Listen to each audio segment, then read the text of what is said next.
das stimmt. Ja, Aber das, was du gerade gesagt hast, die Frage stelle ich mir jetzt auch mittlerweile immer öfters, ja, weil ich eben so feststelle, wie hartnäckig die Blockaden sind. Und vor allem, weil du gerade vorhin gesagt hattest, ja, man kann so viel Wissen anhäufen. Das ist ein weiteres Problem. Das ist wie wenn so viel Wissen, was wir jetzt haben, und gleichzeitig ist dann Nichtwissen dabei, weil dieses sogenannte Wissen ist nicht immer ein wirkliches Wissen, nicht ja, wirkliches tiefes inneres Wissen, genau, beziehungsweise keine wirkliche Weisheit, würde ich jetzt mal sagen, genau, ja, weil genau, Wissen führt nicht automatisch zur Weisheit. genau, Und vor allem, was ich feststelle bei vielen, führt immer weiter weg vom Fühlen. genau. Und heutzutage, wo Sie von der Arbeit her sozusagen mitnehmen, ist es, dass riesen viele Menschen nur verkopft sind und so schwer in die Gefühle kommen und dort, aber die Lösungen gehen nur über die Gefühle. Ja, viel schwieriger nur über das Denken, über das ist so. Ja, ist Da, so. da stimme ich dir vollkommen zu. War das bei dir eigentlich, wollen wir vielleicht gleich einsteigen, Ja, ja, bitte, bitte. war das bei dir, hast du dir da leicht getan zwischen Kopf und Gefühl, sage ich mal, Verstand und Gefühl, oder war Ja. das bei dir relativ ausgeglichen oder hast du auch einen Umweg genommen, bis das näher zusammenkam? Bei mir war folgendermaßen.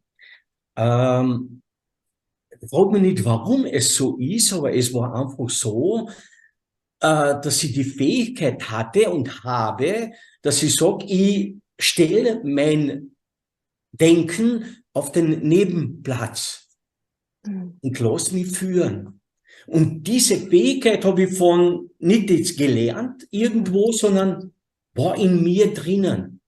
Und sobald ich nachher quasi ins Denken gekommen bin, bestand die Gefahr, dass ich nachher sage, okay, was habe ich persönlich erfahren, was habe ich mitgekriegt als Kind und so weiter, was habe ich gelernt und. Und das führt, das habe ich nachher gesehen, das führt mich auf Umwege oder überhaupt weg. Wenn ich was sage, nein, das, was jetzt da kommt, ist diese Aussage, die was notwendig ist, dass ich quasi die Klientin oder den Klienten berühre, dann bleibe ich bei denen, auch wenn vielleicht beim Gegenüber noch ein gewisser Widerstand da ist. Mhm. Ja, oh, sehr selten einmal ist so, dass er im Moment nicht nehmen kann. Aber bei der nächsten Stunde kommt er und sagt, Franz, genau so ist es, wie du gesagt hast. Ich habe nur nicht quasi Ja dazu sagen können.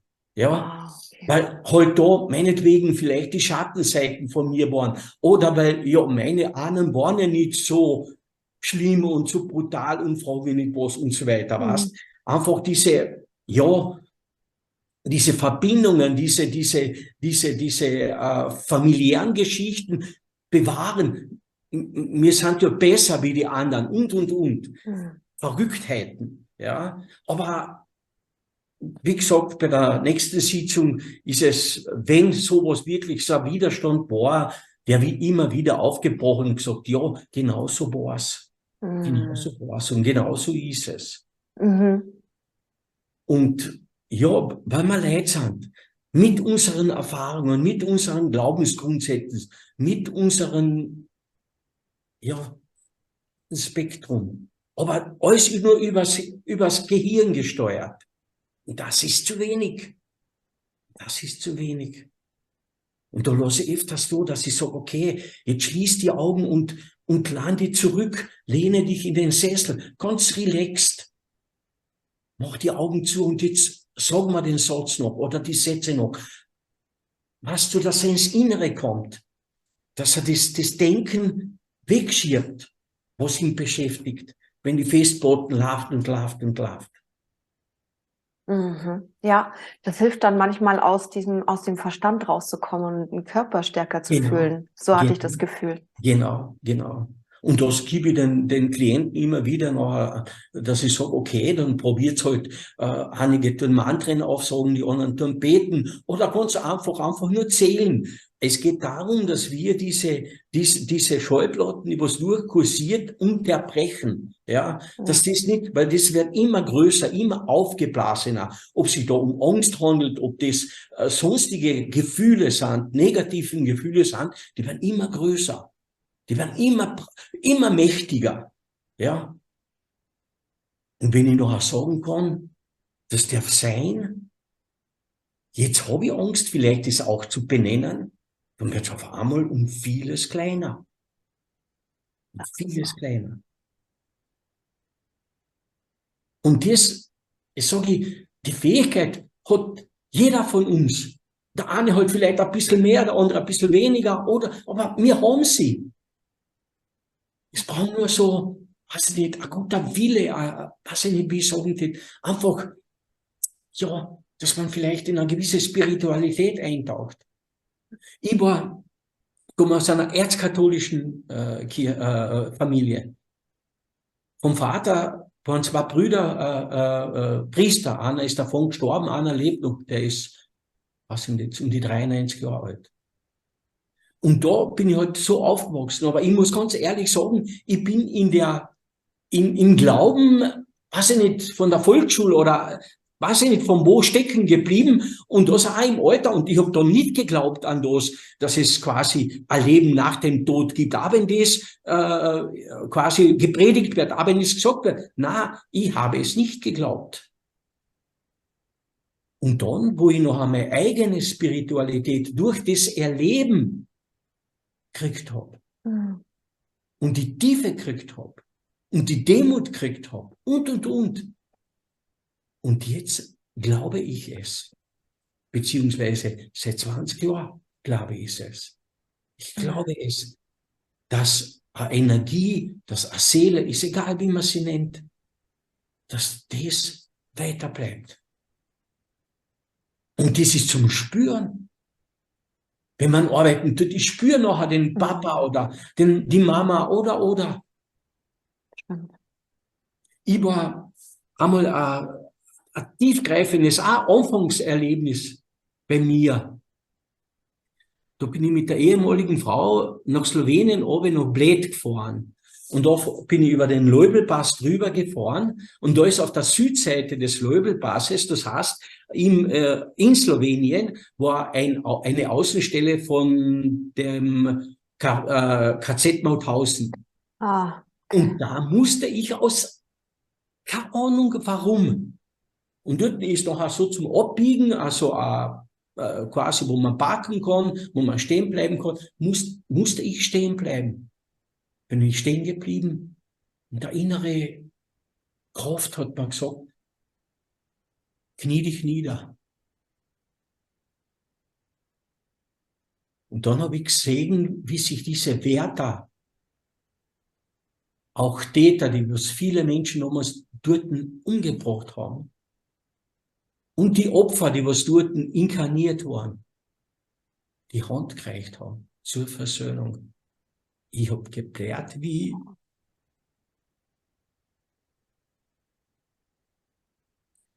nur. Und das sind so tiefgreifende Erlebnisse, die ich erfahren durfte, ohne Wollen, ohne, und das war da. Eins sage ich noch, so unbeschreiblich, oder wo man sagt, das kann man nicht mit Worten fassen, das kann man nicht erklären. Da war ich bei einem Künstler, der jung gestorben ist, recht jung gestorben ist. Und ich habe gewusst, dass der so ein ausschweifendes Leben geführt hat. Und da habe ich ihn innerlich verurteilt. Ich war in dieser Totenhalle drinnen, war alles voll Leid. Und innerlich habe ich so, keine Ahnung, vielleicht war auch der Neid, dass er so gelebt hat. Frag mich nicht, ich weiß nicht, was alles mitgeklungen hat, in Bezug zum ausschweifenden Leben. Aber was war? Ich habe hinter dem Sarg nachher ein riesen hell erleuchtetes Kreuz gesehen. riesengroß, überdimensional. Von der Decke bis oben, hinter der Truhe, hinterm Sarg von diesem Mann. Und dann bin ich zusammengegangen, wie ein Grammerle, bin ich komplett zusammengegangen. Es tut mir so leid. Weil ich einfach mit menschlichen Maßen gemessen habe, geurteilt habe, verurteilt habe. Und da habe ich gesehen, die Liebe, die wir übers Kreuz, über den Auferstandenen kriegen, ist so überdimensional, die können wir als Menschen überhaupt nicht fassen, die können wir nicht. Und da bin ich wirklich, ich habe mich sowas von entschuldigt bei diesem Gestorbenen. Es tut mir leid. Aber das war auch so wie eine Initiation, so wie eine Einweihung, so wie ein Weiterkommen, ein Leben. Ja. Natürlich, ich weiß, es ist schwer, mit solchen Themen in die Öffentlichkeit gehen oder in der Öffentlichkeit über das zu reden, aber das ist mir, das habe ich erlebt und dafür bin ich sowas von dankbar. Weil ich dadurch die Demut gekriegt habe, weil ich damit auch das gekriegt habe, dass ich keinen verurteilt habe. Aber wenn ich Segen habe, ich meine, dass ich ein Bild gekriegt habe, hey, dieser Mann, diese Ahne, der war bei der SS oder irgendwo, der hat, ich weiß nicht, wie viele Menschen quasi am Kerbholz gehabt, der hat, ich weiß nicht, wie viele Menschen durch seine Unterschrift umgebracht. Ich habe mit diesen Erlebnissen, die was ich gehabt habe, gelernt, keinen zu verurteilen. Und mag er noch so ein Täter in unsere Augen sein. Weil was wissen wir, was er für eine Biografie gehabt hat, in welchen Umständen er aufgewachsen ist und. Und da ist man so schnell noch bei der beim Beurteilen, beim Verurteilen und so weiter. Nix. Ich habe gesagt, das gehört aus meinem Leben gestrichen. Wenn jetzt ein Mensch, der aber solche Ahnen gehabt hat, kommt, und ich war ja quasi gerade derjenige, der ja von diesen Menschen nachher vertrieben worden ist, ausgesiedelt worden ist und. Aber ich liebe ihn als Seele wahr, so wie er ist. Und wenn er die Gnade gekriegt hat, dass er das bereut hat, dass da zur Versöhnung gekommen ist, hey, danke. Natürlich habe ich auch Fälle gehabt, wo ich gesehen habe, da hat sich nichts geändert. Auch das gibt. Ja, nicht sehr oft, muss ich auch sagen. Aber es gibt, wo einfach die Seele noch in diesem Seinszustand, wie ich zu Lebzeiten war, in diesem Hass, in dieser Wut, in diesem Vernichten können. Oder, egal wie. Ja. Aber es gibt ja viel mehr Unbeschreibliches in dem Sinn, dass es einfach zwischenzeitig zur Lösung und zur Erlösung gekommen ist. Wo ich auch bitte, dass ich sage, ich bitte um den Segen für die verstorbene Maria oder sonstiges. Oder ich bitte um den verstorbenen Mann oder um die Ahnen und. Und ich bitte die Ahnen, dass sie diese Seele abholen kommen, ins Licht führen und so weiter und so weiter. Mache ich eigene Rituale, die was halt da immer, weiß ich nicht, halt so gegeben werden und mit denen durch. Die Sätze ist nicht irgendwas Gelerntes, sondern es kommt so, wo ich spüre, genau das ist jetzt passend und das bringt ihn weiter. Wenn er bei sich ist, wenn er da drinnen zulässt. Aber ich will aber noch eins sagen. Sehr wenig, sehr minimal sind Settings, sind Stunden gewesen, wo ich nach der Stunde der Überzeugung war, na, bei denen hat sich aber nichts gemacht. Ja, das war kein Millimeter gegangen.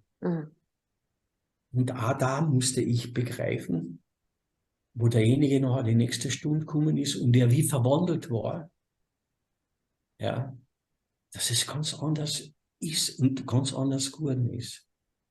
Ich war der Okay. Meinung, dass nichts, da hat sich nichts gerührt. Ja. Aber bei der nächsten Stunde habe ich gespürt, hey, das ist ein anderer Mensch. Hm. Gell? Das wird gegeben. Das ist Gnade. Und Gnade darf sein. Hast du eigentlich auch Erfahrungen gehabt oder hast welche mit schwer Depressiven oder auch mit Leuten, die oder Kindern gerade, die auf Autismus diagnostiziert werden? Weißt, dieses Diagnostizieren, bezüglich des Diagnostizierens habe ich ein Riesenproblem. Ich auch. Das Diagnostizieren hat so viele Leute, die was ich begleitet habe, der hat eine Diagnose gekriegt, dass er nicht mehr lang zum Leben, oder ich meine, dass ich nicht, besser gesagt, es war so, der Arzt hat gesagt, wir haben nichts mehr, was wir dir geben könnten. Dieser junge Mann ist innerhalb von 14 Tagen gestorben, weil ihn die Diagnose so zusammengehauen hat. Hm. Früher hat er 9 Jahre gekämpft. 9 Jahre die Leukämie überwunden, überlebt. Und dann war dasjenige. Und auch die Therapeuten und Therapeutinnen, die Diagnosen stellen. Die Diagnosen können sowas von vernichtend sein. Weil die so viel hinmachen können, wo ich sage, da gibt's niemand, mir kann keiner mehr helfen. Ja, ich bin austherapiert. Ob das medizinisch, ob das psychologisch oder, da geht niemand. Hey, Scheiße. Da nehmen den letzten Funken der Hoffnung. Und natürlich kommt es immer darauf an, wie sage ich es den an Menschen? Ja, wie sage ich es denn an Menschen? Und das habe ich, wenn bei mir Leute kommen und sagen, du, bei mir ist ja wurscht, Krebs oder das, ja, brauchst mir nichts erzählen. Oder fragen mich, was ist die eine Diagnose, die kann ich nicht einmal aussprechen, was das für ein Begriff ist. Ob das quasi jetzt in der Psychologie oder im medizinischen Bereich ist. Na. Und da spüre ich mich ein und dann sage ich, was spüre ich? Wo ist die große Sehnsucht der Seele, die neben mir sitzt? Ja, wo ist das, was am meisten auf der Oberfläche ist und was bearbeitet werden will? Wo ist dasjenige, wo jetzt geholfen werden kann, wo jetzt quasi die Notwendigkeit besteht? Und nicht noch, wenn die Diagnose so und so ist. Weil zu mir ist eine Frau gekommen, maximal 2 Monate davor, von jetzt weg, 2 Monate zurück, ja. Und die war, mit 59 Jahren ist sie gekommen und die hat MS gehabt, Multiple Sklerose. Ja. Dann ist sie gekommen, ja, und dann, bei mir der Praxisraum oben ist im 1. Stock. Ich dachte, aber ich kann nicht, kein Problem, machen wir das in der Küche bei mir oder im Wohnzimmer unten im Erdgeschoss. Und da habe ich flach, da kann man reingehen. No, und dann ist sie gekommen und dann haben wir halt ein bisschen geredet und dann sage ich, du, ich spüre da eine Abtreibung. Und dann habe ich Zeit verstreichen lassen. Und dann habe ich sie direkt gefragt, hast du abgetrieben? Da sagt sie ja. Mhm.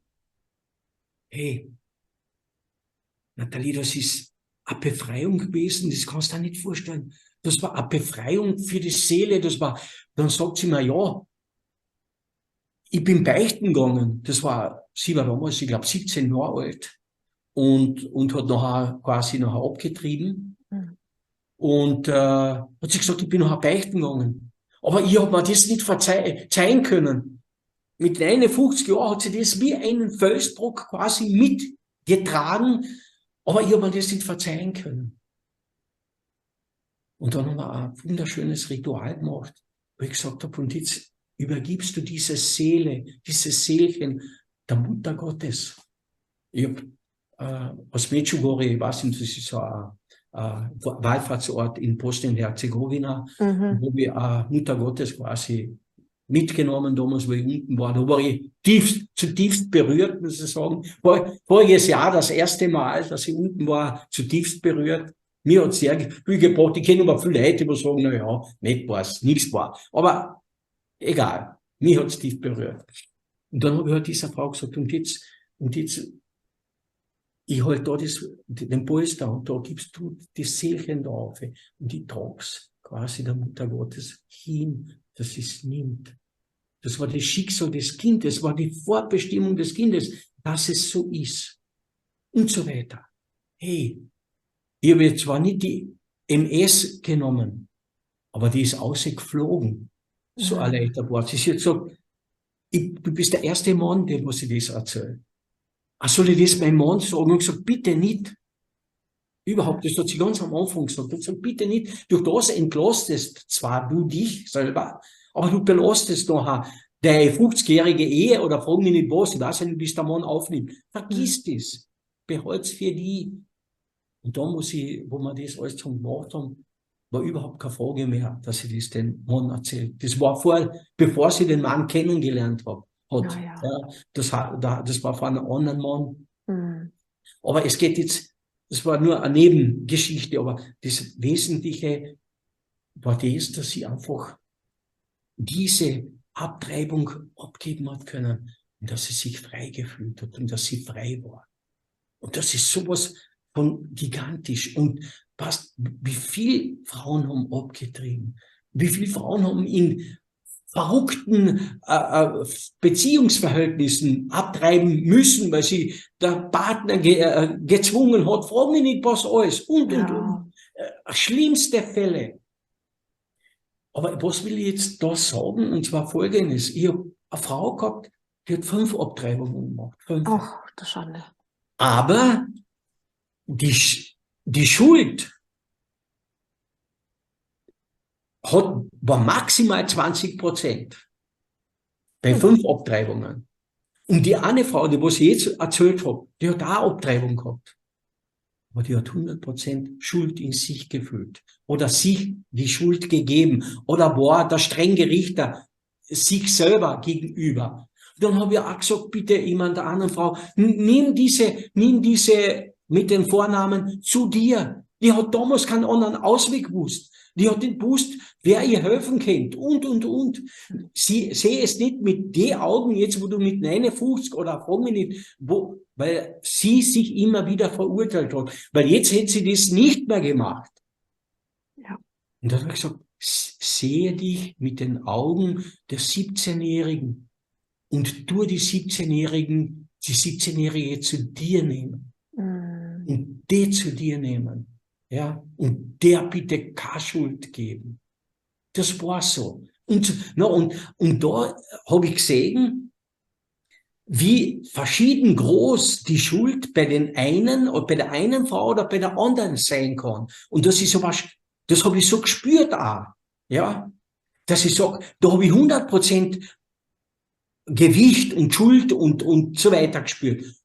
Und bei der anderen war das, weiß ich nicht. Die ist in einem anderen Seinszustand gewesen und ist in einem anderen Seinszustand. Ich war mal in so einer Resonanz drin bei einer Frau, die so viel abgetrieben hat. Da war ich ihr Ich gewesen und der Grund, warum sie so viel abtreiben konnte, war, weil sie überhaupt nicht mit sich verbunden war. Und dadurch, dass sie sich im Körper nicht gespürt hat mehr, weil das wieder Verstand und Körper waren so gedrängt, auseinander gesprengt, dass dann fühlst du gar nicht mehr, wenn du das abtreibst, was das körperlich mit dir macht. Während die eine Frau, die nur einmal abgetrieben hat, die hat es noch ganz stark körperlich gespürt. Und das ist ein Riesenthema bei Frauen, was auch in dieser ganzen Debatte auch immer wieder vergessen wird. Es wird nicht drüber geredet, wie es ist, auch was das mit den Jahren mit dir macht als Frau, wenn du abtreibst. Und es wird nicht drüber gesprochen, die Kinder, die das überleben. Genau. So wie ich auch eine bin, die das überlebt hat, mehrere Abtreibungsversuche. Und die beiden Faktoren kommen nie in der Debatte vor. Aber für mich sind es Inklusive dessen, wie sich auch der Mann fühlt. Der wird ja komplett vergessen bei der ganzen Geschichte auch. Das sind für mich eigentlich die 3 wichtigsten Faktoren, über die wird nie gesprochen. Kind, Und das belastet dich dein Leben lang. so ist es. Aber das kann man auch heilen und lösen. Ja, und das ist Da ganz bin ich wichtig. total überzeugt. Gell? Das belastet auch, haben dass ich nicht gewusst habe. Vielleicht habe ich erfahren, dass die Mama, frag mich nicht, was für Geschichten gemacht hat, dass sie runtergesprungen ist mir hat eine Frau erzählt, hat sie gesagt, meine Mama ist ich weiß nicht, 3 Meter runtergesprungen, nur in der Hoffnung, dass das Kind abgeht. Und frag mich nicht, was für verrückte Geschichten sie alles gemacht haben, damit das Kind abgeht. Jetzt natürlich. Und das Kind im Werden quasi, im Mutterleib drinnen, ja, das Embryo hat das alles voll mitgekriegt. Das ist auch so ein Trauma, ja, das, was sie fürs Leben mitgekriegt hat. Aber das kann man lösen. Das Genau. kann man lösen. Ja. Gell? Natürlich, viele wissen auch nicht jetzt, dass sie auch nicht die Info gekriegt haben und so weiter, wie das war. Ja, und was die Frauen alles probiert haben, um das Kind loszuwerden. Mhm.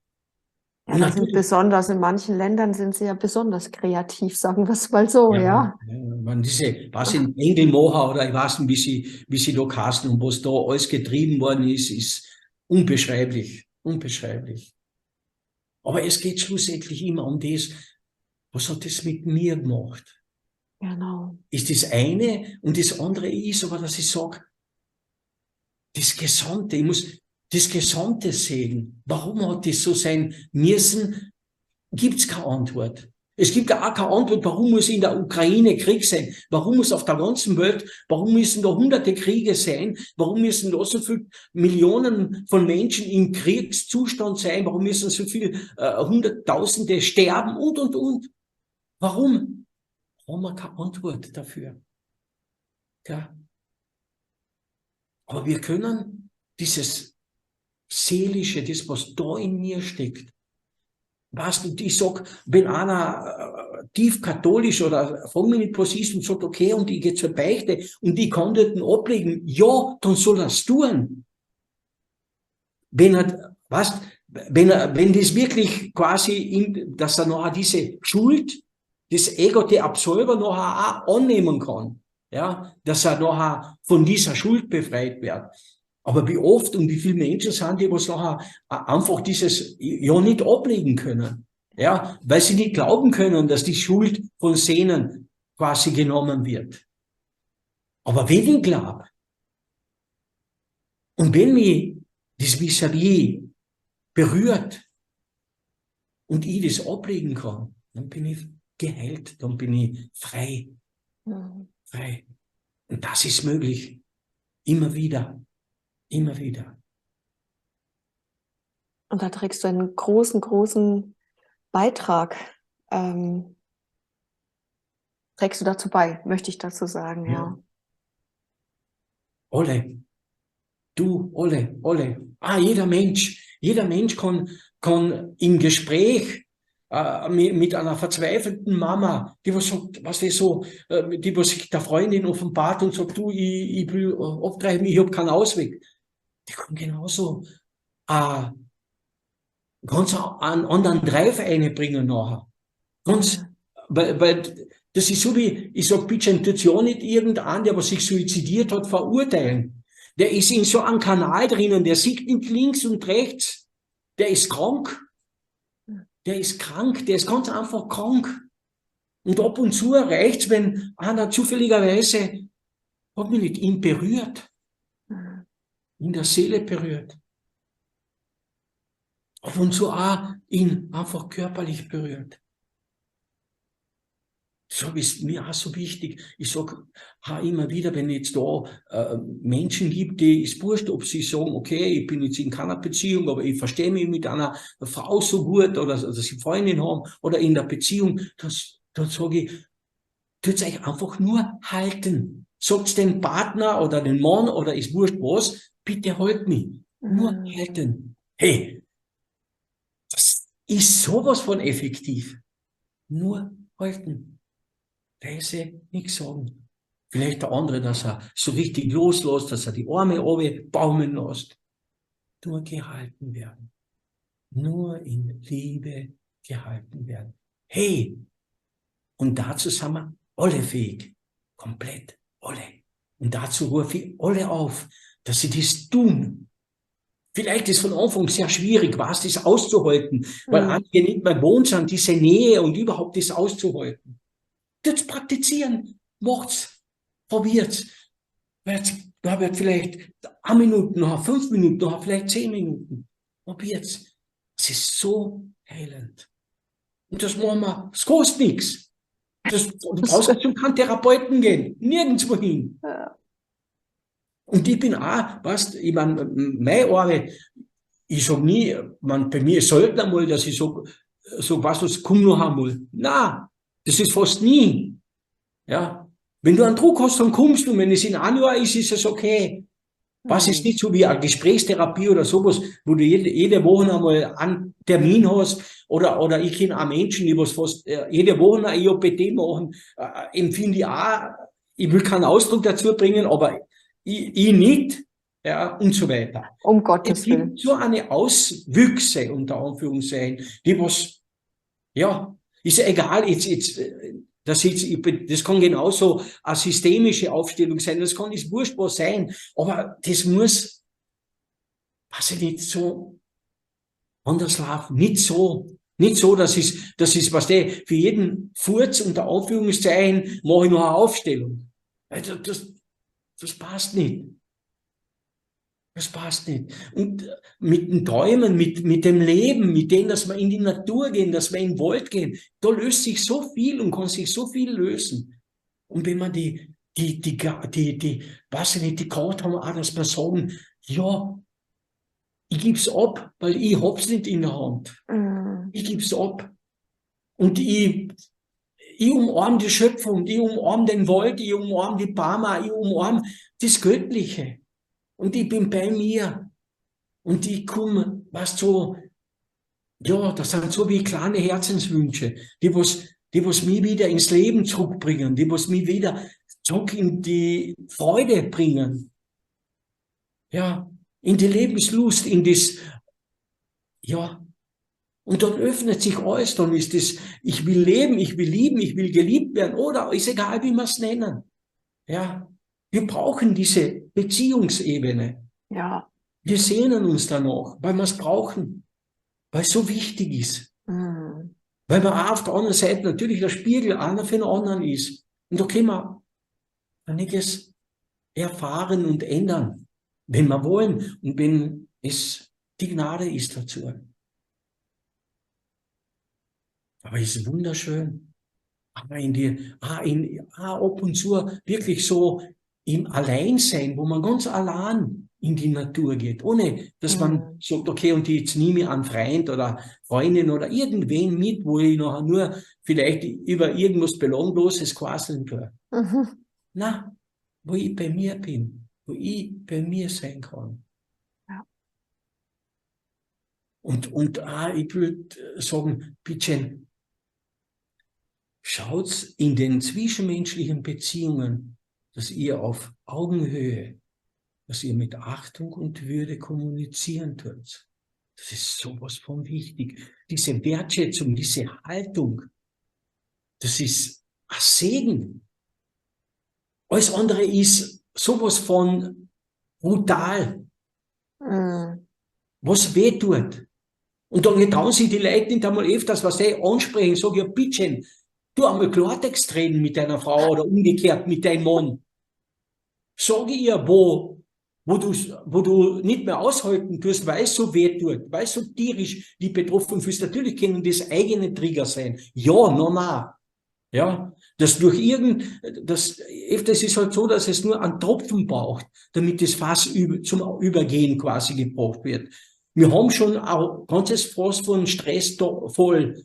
Und man braucht ab und zu nur ein Tropfen sein. Und dann geht's über. Und die Frau oder der Mann hat halt diesen Tropfen zum Ausbruch gebracht. Aber das Große, das ist in uns und das haben wir mir abgespeichert, im Körper und frag mich nicht, im geistigen und im physischen Körper, in den Zellen, im Zellengedächtnis. Ja, und das Wichtigste, was ich immer wieder sehe bei den Arbeiten, bei meinen, aber auch wenn ich andere begleite, ist immer, die wenigsten wissen eigentlich, was sie wirklich wollen und wer sie wirklich sind. Und es Genau. fällt ihnen unglaublich schwer, dadurch auch zu kommunizieren. Genau. Weil da wird so an den eigenen, der inneren Weisheit und den inneren Wünschen und vorbei kommuniziert, dass es nicht mehr zum Aushalten ist. Also Richtig. manchmal, ich bin werde immer erstaunt, da sagen wir es mal so, was da so hochkommt. Und ich mir denke, aber das stimmt überhaupt nicht mit dem inneren Bedürfnis überein. Es könnte Genau. unterschiedlicher nicht sein. Und dann nehme ich lieber irgendwelche Vorschläge von außen an, Richtig. irgendwelchen Büchern oder irgendwelche wissenschaftlichen Erkenntnisse, sogenannte, Ja. aber meine inneren Erkenntnisse Ja. Meine Bedürfnisse. und meine Bedürfnisse, die trete ich mit Füßen und die schaue ich nicht mal an. Wie du sagst, die inneren kleinen Kinder zu uns zu nehmen, nee, Genau. da sind wir hart, da wollen wir nichts hören, da wird da drüber gebügelt in der Kommunikation. So ist es. Es ist eigentlich so traurig. Ja, ist so. Es hat so viele wichtige Ansätze, die was man quasi, über die was man reden kann. Es geht auch darum, dass ich sage, okay, wie oft sind Menschen, die was sich 40 Jahre irgendwo dahin quälen in irgendeinem Beruf, der was aber sowas weg ist von ihrer inneren Berufung. Absolut. Ja. Ich war selber Direktor von einer Bank mit, weiß ich nicht, um die 80 Leute oder irgend sowas war. Leute, die was Berufung gehabt haben, die hast du auf die Finger abzählen können. Da waren nur einige, ein paar. Und die anderen, naja, trotzdem, weil ich meine Brötchen verdienen muss und so weiter. Die sind immer mit einem langen Gesicht zur Arbeit gegangen. Hey, und dann wundern sie sich, dass psychosomatische Erkrankungen nachher über den Körper auswuchsen. Genau. Ja, da muss es zu dem kommen, unweigerlich. Und da ist es so wichtig, ich meine, auch da die Menschen mitzunehmen. Ich weiß nicht, voriges Jahr irgendwann mal in einer Kirche in Klagenfurt und da war ein Plakat, da war so eine Hand, die was so hinweist und da unterhalb ist gestanden der Text, Jesus, zeig mir deinen mir bestimmten Weg. Was? Darum können wir auch bitten. Wir können auch bitten um einen Traum, dass uns vielleicht über den Traum gezeigt wird, was ist. Oder in sich einhören, was ist in uns, wohin wollen wir uns quasi entwickeln? Weil uns ist ja durch die Schule, ja, und durch alles ist ja mehr oder minder fast bei den meisten, ja, bei sehr vielen, alles vernichtet worden. Ja, Die eigenen leider. Talente, die eigenen Fähigkeiten sind ja alle sowas von verschüttet worden. Aber es geht aber in erster Linie darum, dass ich sage, ich bin mit diesen Talenten auf die Welt gekommen und diese Talente will ich der Welt wieder zur Verfügung stellen. Dort bin ich innovativ, dort bin ich erfinderisch, dort bin ich einfach, da nehme ich die Leute mit. Ja, weil da ist Berufung, das ist etwas anzustrebenwertes. Weil dann geht's da ganz anders. Und dann bringst du auch der Firma, ja, ganz eine andere Leistung. Ja, ganz einen anderen Input. Durch das kriegt die Firma ganz andere Dynamik. Ja, da ist noch so viel Luft nach oben. Ja, so viel Luft nach oben. Nathalie, da gibt es so viele Themen, wo man sagen kann, wow, aber da lässt sich auch tun, sage ich, da lässt sich auch machen. Und es geht aber darum, ich sage auch oft, dass ich sage, geht's wohin? Was denn, müsst ihr zu mir kommen, aber wenn wohin geht's, dann geht's um mich und dann schaut's, was ihr für ein Bauchgefühl habt. Wie geht's euch? Geht's ihr gestärkt aus der Stunde heraus oder geht's ihr geschwächt aus der Stunde raus? Und wenn euch scheiße geht oder geschwächt ausgeht, dann wart's einmal dort und lieber wieder, dann sucht ihr einen anderen Menschen, ja, einen anderen Meister oder einen anderen Therapeuten oder einen anderen, frag mich nicht was. Ja. Der, was die dort abholt, wo du bist. Und nicht verurteilt oder so, ach ja, wie kann der so, was, so deppert oder frag mich nicht denken oder sein. Der hat ein anderes Denken wie wir. Der tickt anders, der ist anders. Durch seine Biografie, durch die Verbindungen der Ahnen und. Ja, wenn man das löst, ist eine Neugeburt für ihn. Ist eine Auferstehung für ihn. Ist ganz was Neues. Ganz was Wunderbares. Das war auch sehr wunderbar, das Gespräch mit dir, lieber Franz. Danke. Danke. Vielen Dank. Gerne. Weißt du, es ist einfach so, von dem, was das Herz voll ist, da geht der Mund über. Und da bin ich halt so richtig in diesem Fluss drinnen. Und weil mir ein Bedürfnis ist, weil ich sage, okay, und ich tue so viele Menschen aus und du ist kein Problem, wenn du kein Geld hast und so weiter, dann kommst zu mir. Ich kann die Hilfe quasi nicht geben, ist egal. Wenn du in Not bist, dann komm. Ja, und auf der anderen Seite auch das, dass ich sage, ich tue nicht von mir aus die Welt retten wollen, überhaupt nicht. Aber wenn einer zu mir kommt und sagt, Franz, kannst du mir helfen, dann bin ich da, ist egal wann. Ja, ob das am Abend ist, ob das in der Früh ist, ob das am Sonntag ist. Wenn der in der Prätur ist, wenn da Probleme sind, möchte, mach's, ich mach's. Ich gehe mit dir. Ja, weil ab und zu brauchen wir einen, was uns vielleicht die Hand reicht oder berührt oder irgendwas mal. Ja. Okay. Wunderschön. Danke dir. Ich wünsche dir alles Gute und viel Segen. Das wünsche ich dir.